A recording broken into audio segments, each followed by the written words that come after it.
Բարև ձեզ, Երկիր մեդիայի եթերում դուք դիտում եք իրավաբանական կլինիկան։ Փետրվարի 3-ին մամուլում տարածվեց մի տեսանյութ, որտեղ երևում էր, թե ինչպես է ոստիկանության օպերլիազորը հարվածում քաղաքացուն, խոշտանգում եւ ենթարկում ծեծի։ Ընդ որում ցուցմունք կորզելու նպատակով ոչ թե հանցագործն էր այս անգամ խոշտանգման ենթարկվում, այլ նրա ազգականը հայրը։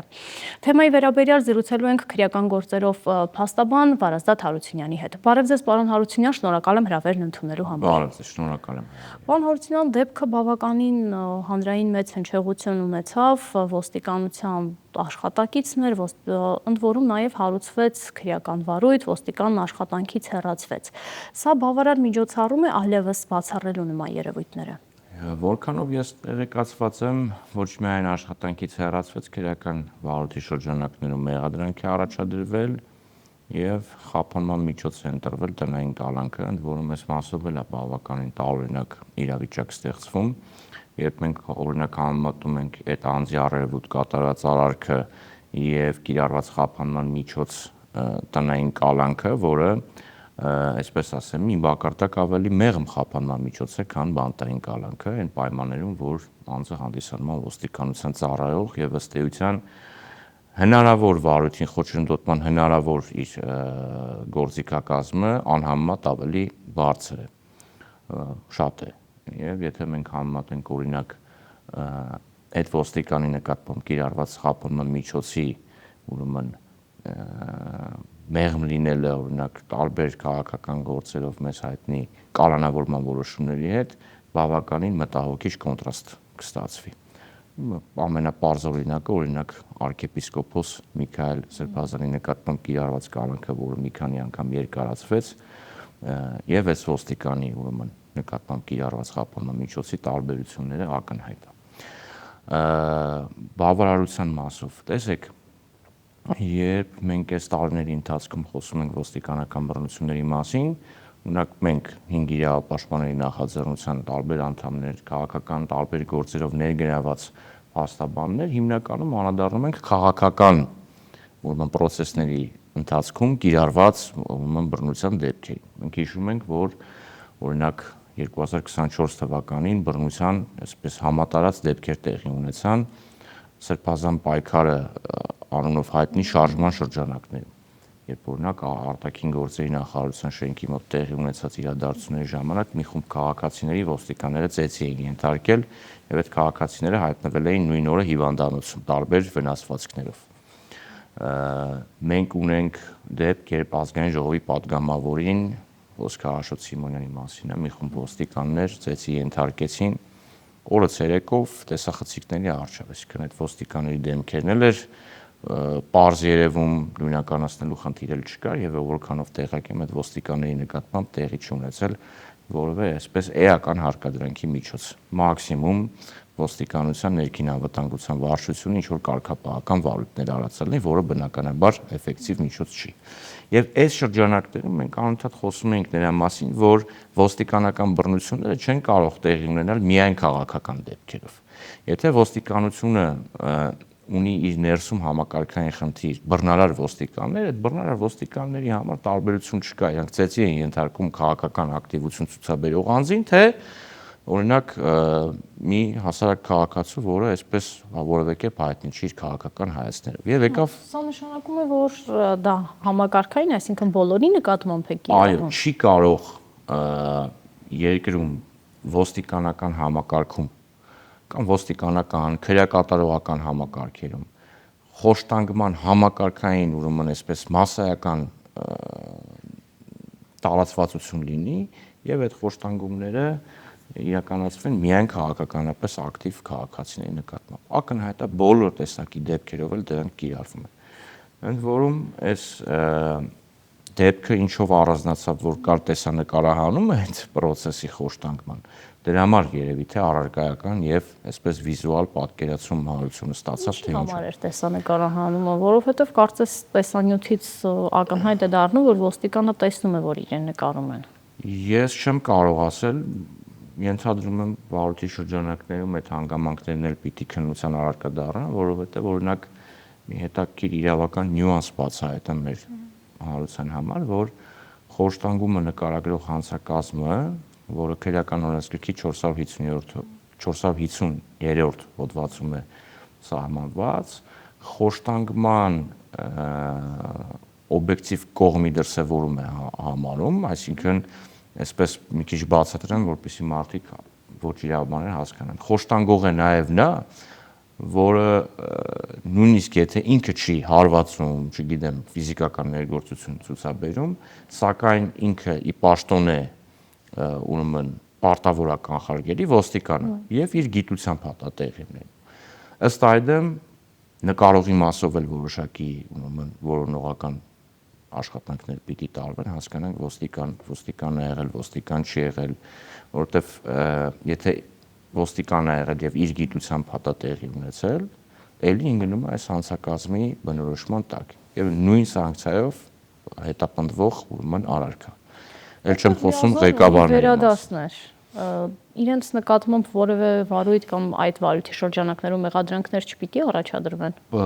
Վերադասների մասով մեղադրանքներ պիտի առաջադրվեն, եթե որևէ կերպ հիմնավորվի, որ վերադասները տեղեկացված են եղել այդ խոշտանգման դեպքի մասին։ Այս առումով, այսպես պարզապես ղեկավարներին մեղադրանք առաջադրելը առանց համապատասխան փաստակազմի, բնականաբար իրավաչափ չի լինի։ Ես չգիտեմ քննությունը ինչ ճանապարհով կգնա, հնարավոր կլինի այս մասով ունենալ ցուցմունքներ կամ այլ բնույթի ապացույցներ, որոնք կհիմնավորեն ղեկավարների իմացությունը, բայց եթե ղեկավարների գիտությամբ ա եղել, ապա ղեկավարները նույն խոշտանգման 450-րդ հոդվածով պիտի ուրեմն քրեական պատասխանատվության ենթարկվեն։ Տեսեք, այսպիսի մի բան կար, կարծես միջազգային իրավունքից, երբ խոշտանգման դեպքի մասին հաղորդում է լինում, այսինքն մամուլով կամ բողոքի ձևով, ամեն դեպքում ապացուցման բեռը ում վրա է։ Կողմի անձը պետք է ապացուցի, որ ինքը խոշտանգման է ենթարկվել, թե ոստիկանություն պետք է ապացուցի, որ խոշտանգում չի եղել։ Տեսեք, նախ սկսենք քրեական վարույթի հարուցման պահից։ Ուրեմն միջազգային ստանդարտները խոշտանգումների կանխարգելման վերաբերյալ, խոսքը ՄԱԿ-ի համապատասխան ուրեմն խոշտանգումների կանխարգելման վերաբերյալ կոնվենցիային է վերաբերվում եւ Ստամբուլյան ուղեցույցին խոշտանգումների կանխարգելման եւ քննության։ Ինչ են ասում այս փաստաթղթերը, ընդհանրապես նաեւ մարդու իրավունքների եվրոպական դատարանն էլ իր նախադեպային որոշումներում այս ստանդարտը ոսկե կանոնները հստակորեն կիրառում։ Անպայման չէ անձի բողոքը, պարտադիր չի անձի բողոքը խոշտանգման փաստով քրեական վարույթ նախաձեռնելու համար։ Այսինքն պետությունը ունի պարտավորություն ex officio, այսինքն ի պաշտոն է, առանց նույնիսկ որևէ բողոքի քննելու խոշտանգման դեպքերի։ Ինչու՞, որովհետև շատ հաճախ խոշտանգվող քաղաքացիները լինում են հոգեբանորեն բավականին ճնշված, վախեցած եւ մեծ է հավանականությունը, որ նրանք խուսափեն հաղորդում տալուց։ Երկրորդը, քննությունը պիտի լինի բավականին արագ։ Այսինքն դու որպես պետություն քննությունը պիտի այնպես կազմակերպես, որ խոշտանգողները, որոնք որպես կանոն պաշտոնատար անձինք են եւ ունեն որոշակի իշխանական լիազորություններով օժտված անձինք են, չկարողանան այդ լիազորությունները օգտագործելով ազդեն քննության վրա։ Պատկերացնում եք որևէ ուրեմն ստորաբաժանման ղեկավար խոշտանգում իրականացնի, պարզա չէ, որ ինքը իր ենթականների նկատմամբ համապատասխան ճնշում է գործադրելու, որ դեպքի վերաբերյալ ուրեմն վերջինները որևէ ցուցմունք չտան։ Այսինքն այդ արագությունը շատ կարևոր է։ Երրորդ, պետությունը նույնիսկ պարտավոր է հետամուտ լինի քննությանը, երբ խոշտանգված անձը այսպես հերքում է իր նկատմամբ խոշտանգման դեպքը։ Այսինքն այս մասով որոշակի ստանդարտներ կան միջազգային ուրեմն փաստաթղթերով եւ ուղեցույցերով, մասնավորապես Ստամբուլյան ուղեցույցով, որոնց պիտի հետևեն։ Արդյոք Հայաստանում խոշտանգման դեպքերը քննող քննչական կոմիտեն, հիմնականում դա քննչական կոմիտեն է անում, հետևում այս ստանդարտներին, թե ոչ, ես կարող եմ պատասխանել, որ ոչ, չի հետևում։ Եթե զուգահեռ անցկացնենք հատկապես արագության մասով Սամվել Վարդանյանի դեպքին, 5 իրավապաշտպանների նախաձեռնություններ կարծես թե պաշտպանությունը ստանձնել, ինչ ունենք դեպքի քննություն, դատարան որտեղ է գործը։ Ապրիլին կլրանա խոշտանգման դեպքի 2 տարին։ Նախ ասեմ, խախտումները տեղի են սկսել են հենց ի սկզբանե։ ես նշեցի, չէ, որ անպայման չի անձի հաղորդումը այդ դեպքով քրեական վարույթ հարուցելու համար։ Եվ մենք հրապարակային ենք ներկայացրել խոշտանգման դեպքի վերաբերյալ տեղեկատվությունը, ընդ որում ներկայացնելով նաև համապատասխան ապացույցները, դուք կհիշեք, որ մեզ հաջողվել էր նկարել Սամվել Վարդանյանին, ուրեմն համապատասխան վնասվածքներով եւ իր տաբատի վրա հետքերով։ Քրեական վարույթ չէր նախաձեռնվել։ Սամվել Վարդանյանը իր նկատմամբ քննվող գործի շրջանակներում ցուցմունք տալու ժամանակ քննիչին հայտնեց, որ իրեն խոշտանգել են։ Ուղիղ հայտնեց քննիչին։ Էլի որևէ վարույթ չնախաձեռնվեց, եւ վարույթը նախաձեռնվեց միայն, երբ քաղաքացիական ուրեմն ինստիտուտներից ՀԿ-ներից մեկը համապատասխան հաղորդում էր ներկայացրել քննչական կոմիտե։ Ընդ որում այդ հաղորդումները ներկայացնելուց հետո այնպես չէր, որ ուրեմն շտապելով էին քրեական վարույթը հարուցել։ Քրեական վարույթը հարուցելուց հետո անցել է արդեն հեսա բոլորի 2 տարին, մենք չունենք գործով որևէ մեղադրյալ։ Ես կարող եմ պատասխանատու կերպով հայտարարել, որ տեղի չի ունենում էֆեկտիվ քննություն, այսինքն հիմնականում պրոցեսները իմիտացիոն են։ Ես հիշեցնում եմ, որ գլխավոր դատախազի անցած տարի էր, եթե չեմ սխալվում, ազգային ժողովում համապատասխան զեկուցումով էր հանդես գալիս, ազգային ժողովի падգամավորները հարց տվեցին Սամվել Վարդանյանի դեպքի վերաբերյալ, գլխավոր դատախազը պատասխանեց, որ իրենք սպասում են փորձաքննության տվյալները դեռ չեն ստացվել, դրա համար չեն կարողանում առաջ գնալ, եթե ճիշտ եմ հիշում, խոսքը դատահետքաբանական փորձաքննության կամ դատակենսաբանական փորձաքննության մասին էր, որպեսզի պարզեն Սամվել Վարդանյանի տաբատի վրայի խոտի հետքերի ծագումնաբանությունը։ Այնինչ դատախազի այդ հայտարարության ժամանակ փորձաքննությունը արդեն կար։ Ընդ որում այդ փորձաքննությունից էլ մի տարի արդեն անցավ, էլի որևէ գործողություն տեղի չի ունենում։ Եվ ես կարող եմ պատասխանատու կերպով հայտարարել, որ Սամվել Վարդանյանը, եթե ուրեմն այս քննության մասով ապագայում ներկայացնի բողոք Մարդու իրավունքների եվրոպական դատարան, անպայման Մարդու իրավունքների եվրոպական դատարանը ուրեմն պրոցեդուրալ խախտումներ արձանագրելու խոշտանգման դեպքի քննության ուրեմն ոչ էֆեկտիվ լինելու վերաբերյալ։ Տեսեք, Սամվել Վարդանյանը եւս գտնվել էր այսքան ոստիկանների հոգատության պաշտպանության ներքո։ Մենք կարող ենք հիշեցնել դեպքը ոնց էր տեղի ունեցել։ Սամվել Վարդանյանը ուրեմն ավտոբուսում Հակոբ Ասլանյանին ԿՊ-ական, այդ ժամանակ ԿՊ-ական падգամավոր իր քննադատական խոսքներ հղել, ավտոբուսից իջնելուց եւ տուն գնալուց ժամեր անց եկել ձերբակալել էին, տարել էին ոստիկանությունից հետո քննչական կոմիտե Երևան քաղաքի վարչություն։ Այնտեղ են գտնվել մենք, ես եւ Ռուբեն Մելիքյանը 5 իրավապաշտպանների նախաձեռնության մեր մյուս ընկերը, որտեղ Սամվել Վարդանյանը հարցաքննվել է տեսախցիկի առջև, որի ցերևումա որ իր վրա որևէ հետք չկա։ Հարցաքննությունը ավարտելուց հետո Սամվել Վարդանյանին ոստիկանության աշխատակիցները ուրեմն ուղեկցել են ձերբակալվածների պահման վայր։ Ոստիկանության շենքում, քննչական կոմիտեի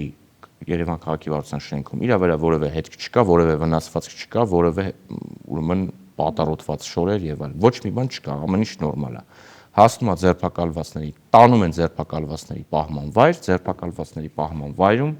համապատասխան պահման վայրի աշխատակիցները արձանագրում են իր վրայի հետքերը, գլխի ուրեմն սալջարդը, կապտուկները եւ շորերի այդ լաքաները։ Ակնհայտ է, որ այդ քննչական կոմիտեի շենքից ձերբակալվածների պահման վայր ճանապարհին է տեղի ունեցել ուրեմն համապատասխան խոշտանգման դեպքը, որի վերաբերյալ Սամվել Վարդանյանը հստակ ցուցմունք է տվել։ Ու նկարագրել է, թե դա ոնց է տեղի ունեցել։ Ճանապարհին կանգնել են ինչ-որ մի հատ ամայի վայրում, կոմիտեի շենքից շատ դուրս չեկած, ոստիկանները ուղեկցող մեքենայից իջել են, բնական կարիքները հոգալու պատրվակով, իջնելուց անմիջապես հետո դիմակավորված անձինք մոտեցել են մեքենային, ոստիկանների Սամվել Վարդանյանին հանել են մեքենայից, ծեծին են ենթարկել, խոշտանգել են, պատիվն ու արժանապատվությունը նվաստացնող գործողություններ են արել, հետ են դրել մեքենայի մեջ եւ ոստիկանները վերադարձել են եւ հասցրել են ձերբակալվածների պահման վայր։ Սա այն դեպքն է, որի վերաբերյալ նաեւ եղավ Human Rights Watch-ի համապատասխան հայտարարությունը, նույնիսկ մեր մարդու իրավունքների պաշտպանը, որը այսպես շռայլ չի իր հայտարարություններում, նա էլ արձագանքեց, բայց կրկնում եմ, 2 տարի է Հայաստանի Հանրապետությունը խախտում է միջազգային ուրեմն իր միջազգայինորեն ստանձնած պարտավորությունները եւ չիրականացնում այս գործի քննությունը։ Հաջորդը ես նշեցի Սրբազան պայքարի դեպքի մասին։ Ես անձամբ եմ նկարահանել արտաքին գործերի նախարարության շենքի մոտ ծեծի ենթարկված քաղաքացիներին նույն օրը հիվանդանոցում պարկած, իրենց վնասվածքներով ամեն ինչով։ Դեպքից անցել է 24 թվականի ամառներ, հեսա ամառը էլի կբոլորի 2 տարին, այս անձին նոր կանչվում են հարցաքննության ուժողները, նոր։ Իրավական ինչ կարգավորումներ են պետք օբյեկտիվ քննության համար, հատկապես երբ այստեղ ստացվում է, որ գործը քննող մարմինը եւ խոշտանգումը կատարող մարմինը նույն կառույցն է։ Նույն կառույցը չէ։ Ոստիկանություն, Ոստիկանությունը սրանք տարբեր մարմիններ են, այս առումով ոստիկանության կատարած խոշտանգման դեպքերի քննությունը քննչական կոմիտեին վերապահել է իրավական առումով, ֆորմալ իրավական առումով տեղավորվում է այդ միջազգային ստանդարտների մեջ։ Նույն մարմինը չի։ Երբ օրինակ ոստիկանության ներքին անվտանգության վարչությունը կարգապահական վարույթ է անում իր բռնարար ոստիկանների մասով, այնպես չի, որ դա է լինելու պատասխանատվությունը, ուստի ուզում են անեն, ուզում են չէ, այդտեղ մեր խնդիրը քննչական կոմիտեի կողմից քննությունն է, որը չի ապահովում։ Ձեր հարցին պատասխանելով նշեմ, Հայաստանի Հանրապետության օրենսդրությունը այս մասով այնպես չի, որ թերիա կամ անկատար է։ Համապատասխան խոշտանգման հոդվածը հանցակացումը նախատեսված է քրեական օրենսգրքով։ Վաղեմության ժամկետ խոշտանգման ուրեմն արարքի համար գոյություն չունի, սա հատուկ նաև ուզում եմ շեշտել այն ոստիկանների համար, որոնք մտածում են, որ որոշակի ժամկետ հետո ժամանակ անց իրենց բռնությունները ուրեմն այլևս չեն հետապնդվելու, այդպես չէ։ Սա վաղեմություն չունեցող հանցագործություն է։ Այսինքն այս ստանդարտին էլ է համապատասխանում։ Քննությունը այո հիմնականում իրականացվում է այլ մարմնի կողմից։ Մենք ունեցել ենք դեպքեր, փաստաբաններին էին ծեծի ենթարկել քննչական կոմիտեում, որի քննությունը վերապահվել էր էլի քննչական կոմիտեին, համապատասխան դիմումից եւ աղմուկից հետո քննչական ենթակայությունը փոխվեց։ Այդ ժամանակ, եթե չեմ սխալվում, դեռ ազգային անվտանգության ծառայության քննչական դեպարտամենտը կար եւ հանձնվեց իրենց, եթե ճիշտ եմ հիշում։ Որոշակի ստանդարտներ այո գործում են, իրավական բազան կա, չկա մոնիտորինգ, չկա վերահսկողություն եւ չկա միջազգային կառույցների կողմից պատշաճ հետևողականություն Հայաստանի Հանրապետության կողմից այս առումով իր պարտավորությունների կատարման հետևման հասով։ Պատասխանատվությունը որ կառույցը պետք է կրի։ Ուրեմն մենք ունենք Մարդու իրավունքների պաշտպանի ինստիտուտը, առաջնային պատասխանատվությունը այս հարցերի նկատմամբ էֆեկտիվ հսկողության եւ կանխարգելման կրում է նաեւ Մարդու իրավունքների պաշտպանը, նաեւ չէ, հիմնականում Մարդու իրավունքների պաշտպանը։ Ես օրինակ կակնկալեի, որ Մարդու իրավունքների պաշտպանը ոստիկանական բռնության այս կրկնվող դեպքերից հետո պիտի համապատասխան զեկույցով հանդես գար, պատկան մարմինների ուշադրությունը հրավիրեր ոստիկանական համակարգում բռնության համակարգային դեպքերի նկատմամբ եւ այդպիսով որպես Մարդու իրավունքների պաշտպան սկսեր հանրային դիալոգ այս մասով, որը այսպես պիտի ձնագնդիկի էֆեկտով միավորեր քաղաքասարակությանը, քաղաքասարակության տարբեր ներկայացուցիչներ պիտի այս մասով ուրեմն ավելի ակտիվ ներգրավվածություն ունենային եւ այլն, ինչը տեղի չունեցավ։ Մենք ունենք քաղաքասարակության ինստիտուտներ, տարբեր իրավապաշտպան հասարակական կազմակերպություններ,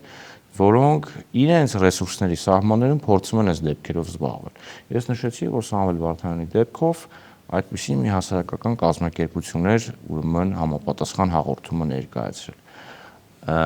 Սրանք բավարար մեխանիզմներ չեն։ Ես օրինակ երրորդ մեխանիզմը կնշեի, այսպես նաև ձեր հաղորդման շրջանակներում համապատասխան առաջարկով եմ հանդես գալիս, որ խորհրդարանական ընդդիմությունը կարող է սկսել քննիչ հանձնաժողովի ձևավորման որոշակի գործընթաց հետաքննելու ոստիկանական համակարգում եւ նաեւ մենք ունենք քրեակատարողական հիմնարկներում բռնության դեպքերի վերաբերյալ կոնկրետ բաներ ազանգվածային ծեծ կար հաղորդումներ այս համակարգերում բռնությունների համակարգային բռնությունների ուրեմն պատճառների դեպքերի քննման կանխարգելման մեխանիզմների ներդրման ուրեմն համապատասխան գործառույթով օժտված հանձնաժողով Այո, կարող են պատասխանել, որ խորհրդարանական ընդդիմությունը այս պահին չունի բավարար ձայնով մանդատից բխող ձայներ, որպեսզի ձևավորի այդ քննիչ հանձնաժողովը։ Բացի դրանից արդեն ձևավորված քննիչ հանձնաժողովները, որոնք տարբեր դեպքերում ձևավորվել են, արդյունավետությունը երբեք հանրությունը չի տարբեր դեպքերով ձևավորված քննիչ հանձնաժողովներ։ Կապուլյանի կար, 44-օրյա պատերազմի կար, զեկույցները չկան գուցե, այսինքն նույն իրավական շրջանակը չի, բայց արձանագրումը հանրությունը, դրա արդյունավետությունը, թե ինչ է եղել կամ ինչը պետք է ել չլինի, չի տեսնում։ Հանձնաժողովը ինքն է որոշում իր աշխատանքի ֆորմատը կարող է լինել հրապարակային, խորհրդարանական ընդդիմությունը, այսպես անգլերեն բառ օգտագործեմ, կարող է challenge անել իշխանական ուժին, որ եթե դուք վախենալու բան չունեք ու եթե դուք գտնում եք, որ իսկապես պիտի այդ համակարգային բռնության խոշտանգման դեպքերը քննության առարկա դառնան եւ բացառվեն Հայաստանի Հանրապետությունում, ապա տվեք անհրաժեշտ քանակով ձայներ, դուք էլ եկեք մասնակցեք մի հատ քննիչ հանձնաժողովի շրջանակներում, կանչենք համապատասխան պաշտոնատար անձանց, հարց ու փորձ անենք, հասկանանք այդ ոնց է լինում, որ ոստիկանական տարբեր բաժիններում անձինք խոշտանգվում են, ծեծի են ենթարկվում ու չկա դրանց պարզման, կանխարգելման, մշտադիտարկման էֆեկտիվ գործիքակազմ։ Պարոն Հարությունյան, կա դրա հակադարձումը, ասում է, երբ որ դուք իշխանություն էիք, իշխանությունը պատասխանում է ընդդիմության, ձեր ժամանակ էլ ոստիկանության բաժիններում միշտ ծեծա եղել, այդ խոշտանգումը եղել է, հիմա էլ կա, հիմա շատ ավելի քիչ է, քան այն ժամանակ էր, ուղղակի հիմա ավելի բարձրաձայնվում է, հանրայնացվում է դրա մասին։ Գիտեք ինչ կա, ինձ որպես Հայաստանի Հանրապետության քաղաքացի, որպես իրավաբան, որը որևէ քաղաքական ուժի ներկայացուցիչ չի, բացարձակ սրտահովանք չի իշխանական ուժի այդ պատճառաբանությունը, որ ձեր ժամանակ էլ է եղել խոշտանգման ու բռնության դեպքեր, որովհետև այն որ օքեյ, լավ, այդ նշանակում է հիմա պետք է շարունակվեն այդ դեպքերը, չէ, եթե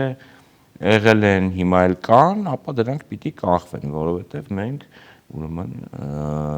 այդպիսի շռայլություն մեզ չենք կարող թույլ տալ շարունակելու այդ արատավոր պրակտիկան։ Իդեպ այս մասով, այո, քաղաքական կամքը ամենակարևոր բաղադրիչն է, որովհետև բոլոր այն ստանդարտները, որի մասին մենք խոսեցինք, չէ, օրինակ Վրաստանում հիշում ենք Սաակաշվիլին իշխանության գալուց հետո թափանցիկ ապակիներով ոստիկանական բաժիններ էին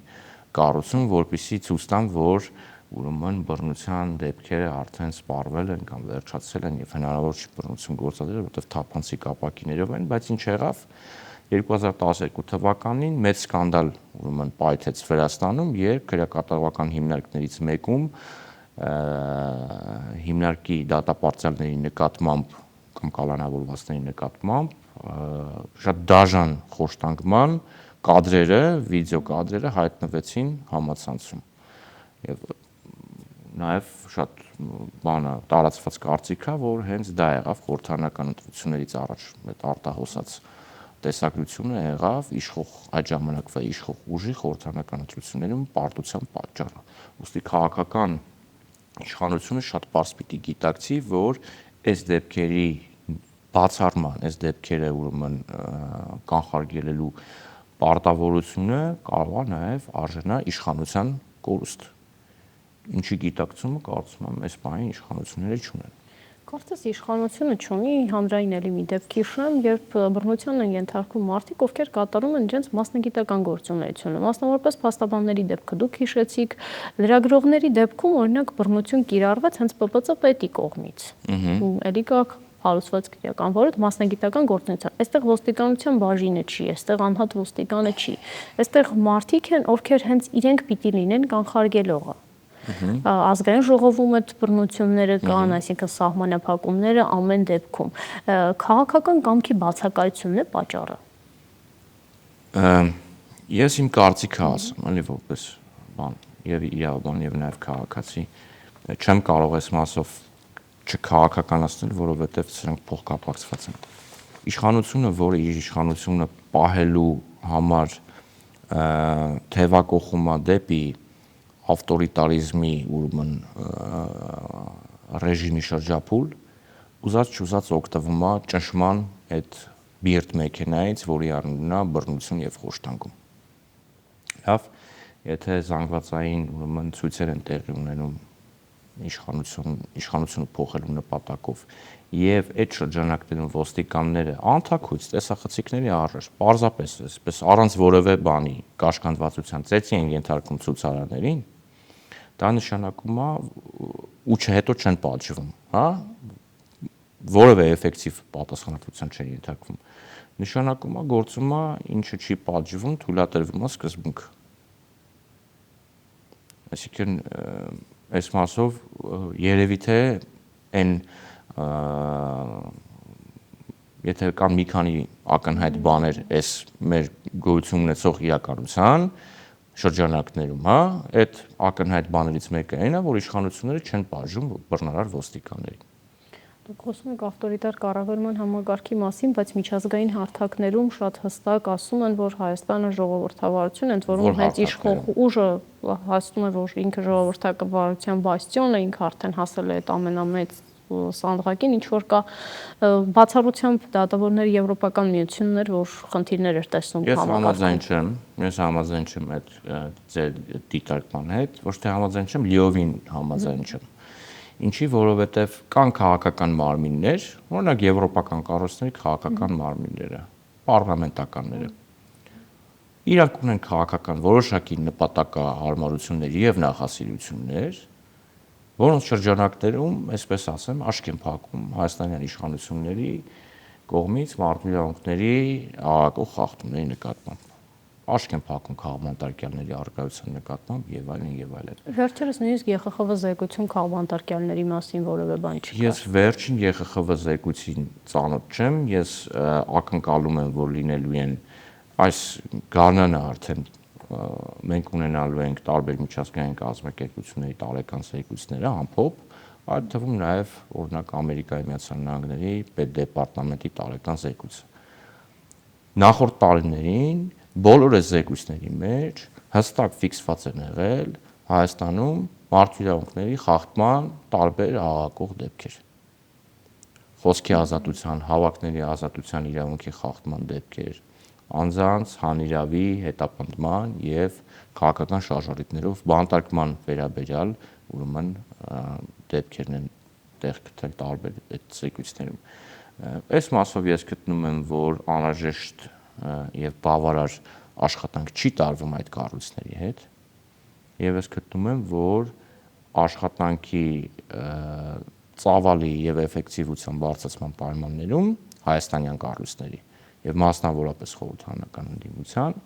այս զեկույցներում այդ դեպքերը ավելի շատ են նշվելու։